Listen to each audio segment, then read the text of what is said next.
Assalamualaikum warahmatullahi wabarakatuh. Kami dari kelompok 6 akan mempresentasikan hasil kerja kelompok kami yang berjudul Akhlak terhadap Allah, Rasul, orang tua, guru, dan diri sendiri. Adapun anggota kelompok kami yaitu yang pertama Khairun Nisa, Siti Maisyarah, dan Rima Askia Zahra. Selanjutnya pembacaan materi dari saya dan rekan-rekan saya. Akhlak kepada Allah. Akhlak yang baik kepada Allah adalah ridha terhadap hukumnya baik secara syar'i maupun secara takdir. Ia menerima hal itu dengan lapang dada dan tidak mengeluh.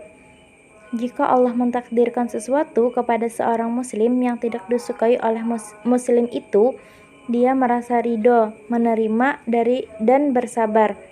Ia berkata dengan lisan dan hatinya, "Aku ridho ya Allah sebagai Rabbku." Jika Allah menetapkan hukum syar'i, ia pun ridho dan menerimanya. Tunduk kepada syariat Allah Azza wa Jalla dengan lapang dada dan jiwa yang tenang.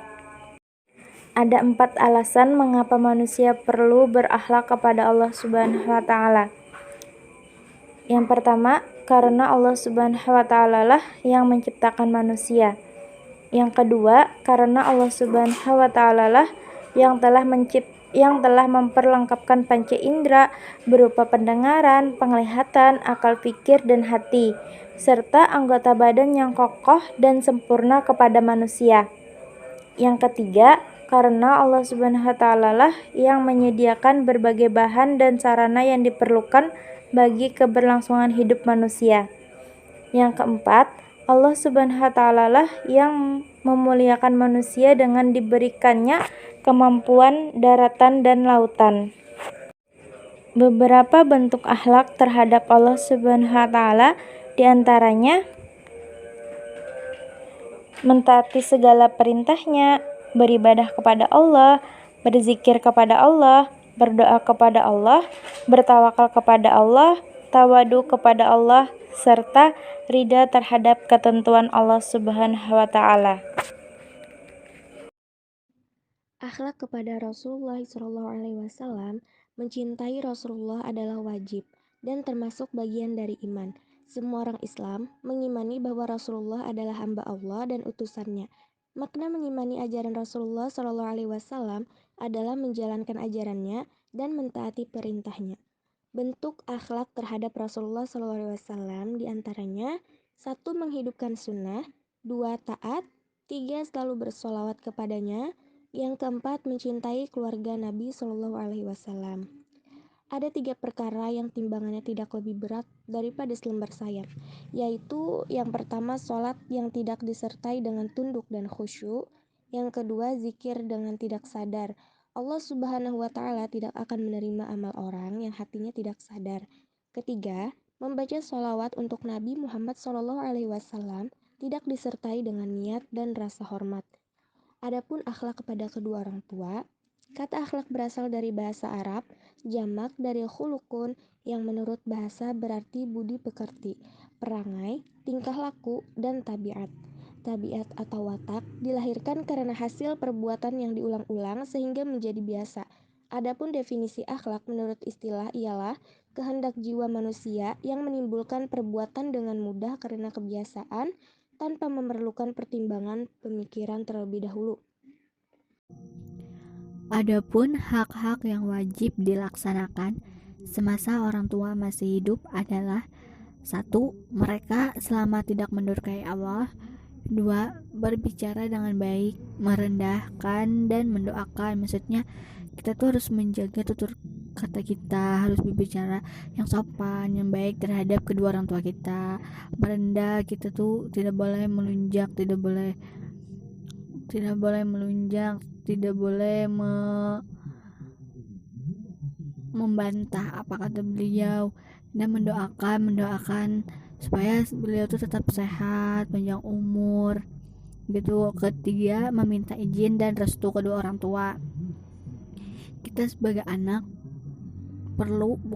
wajib untuk meminta izin dan restu orang tua, apalagi misalkan kayak kita sekolah gitu, kita harus minta izin, minta restu. Semoga kita mendapat ilmu yang bermanfaat gitu, meminta izin untuk berangkat kerja, minta restu semoga pekerjaannya dilancarkan, dimudahkan, mengikuti ujian dan tes kita bisa meminta izin dan restu juga, dan banyak yang lain-lainnya. 4. Menjalin silaturahmi yang dijalin oleh orang tua. Kita tetap menjalin silaturahmi sama orang tua, walaupun misalnya kita sudah tidak serumah lagi, kita tetap bersilaturahmi, tetap datang menjenguk, menengok orang tua kita, apakah orang tua kita masih sehat gitu. Terus kita tetap menjalin silaturahmi dengan keluarga-keluarga kita. Jangan sampai karena kita nggak serumah lagi sama orang tua, udah kita sudah terputus gitu. Semoga tidak ada yang seperti itu. Jadi tetap menjalin silaturahmi kepada orang tua, kepada keluarga. 5. Tidak memanggil dengan nama terangnya. Maksudnya kita tidak boleh memanggil orang tua dengan nama beliau. Kita memanggil dengan nama sopan yang menghormati beliau. 6. Menafkahi orang tua dan merelakan harta yang diambil. Nah, misalnya kayak kita misalnya sudah bekerja, kita kasih beliau hasil dari kerja kita walaupun beliau tidak meminta, tapi kita tetap mengasih walaupun tidak banyak. Itu bentuk bahwa kita tuh perhatian, sayang kepada kedua orang tua kita. 7. Membantu orang tua. 8. Hubungan setelah orang tua meninggal dunia. Maksudnya kita tetap berhubungan baik dengan anggota keluarga kita walaupun orang tua kita sudah tidak ada. Jadi kita sebagai yang menyambung, yang menggantikan hubungan kepada keluarga kita. Misalnya kita nih berkumpul keluarga terus gitu, pas waktu ada orang tua, pas orang tua kita udah kadeda, kita kada pernah lagi muncul untuk kumpul keluarga. Nah, itu tidak boleh. Jadi kita tetap harus berhubungan baik dengan keluarga dan kerabat dan lain-lain walaupun kedua orang tua kita sudah meninggal. 9. Tidak mencela orang lain.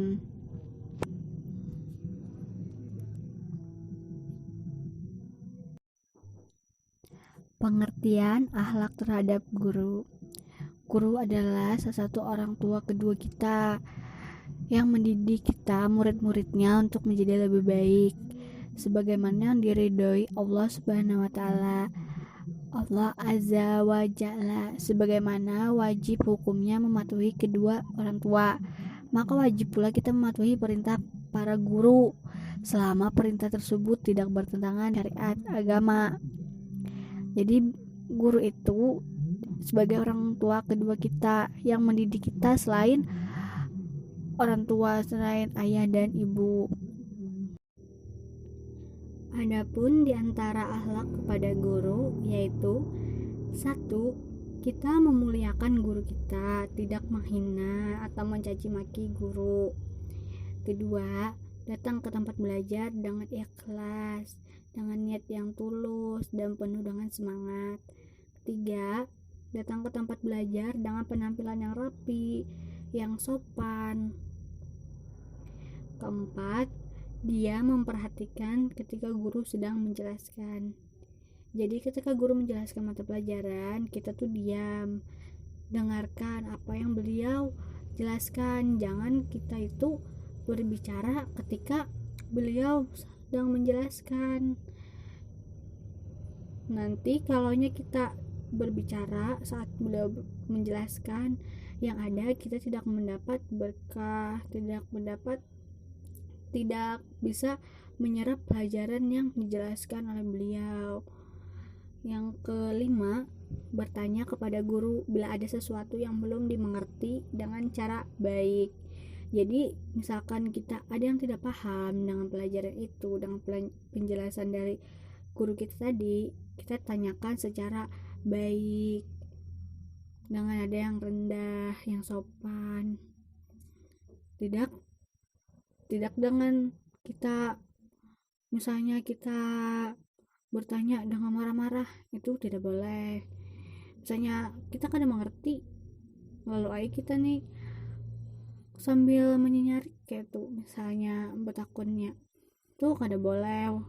Kita tuh harus dengan cara yang baik, sama seperti kita menghormati kedua orang tua kita, kayak itu juga kita menghormati guru kita.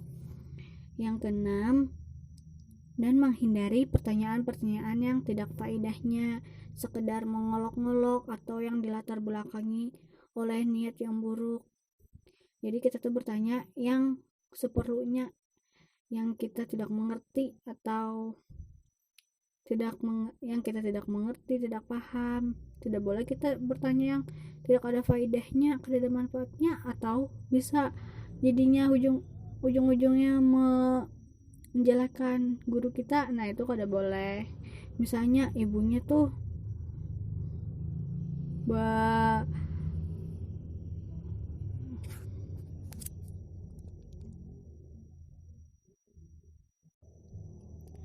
akhlak terhadap diri sendiri.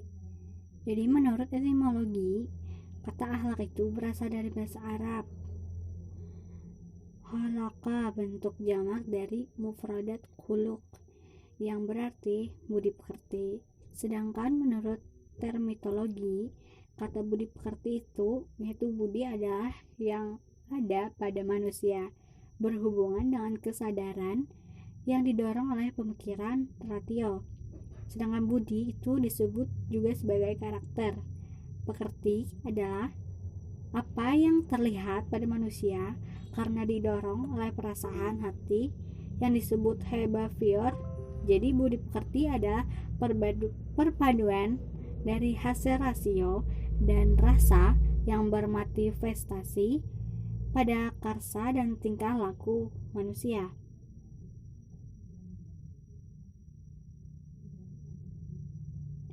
Adapun macam-macam akhlak kepada seorang muslim atau pada diri kita sendiri ada 3, yaitu berakhlak terhadap jasmani, berakhlak terhadap akal, dan berakhlak terhadap jiwa. Berakhlak terhadap jasmani itu ada 3, senantiasa menjaga diri kita dari kebersihan, menjaga makan minum kita, pola hidup sehat kita. Itu contoh berakhlak terhadap jasmani. Sedangkan berakhlak terhadap akal itu contohnya seperti menuntut ilmu. Kita memiliki spesialis ilmu yang dikuasai, mengajarkan ilmu pada orang lain, dan mengamalkan ilmu dalam kehidupan kita sendiri. Dan yang ketiga, berakhlak terhadap jiwa. Itu ada 3 juga. Contohnya seperti kita tuh bertaubat, menjauhkan diri dari dosa besar, seringi berzikir agar kita terjauhkan dari dosa-dosa, selalu bermuraqabah dan bermuhasabah. Itu contoh berakhlak terhadap jiwa.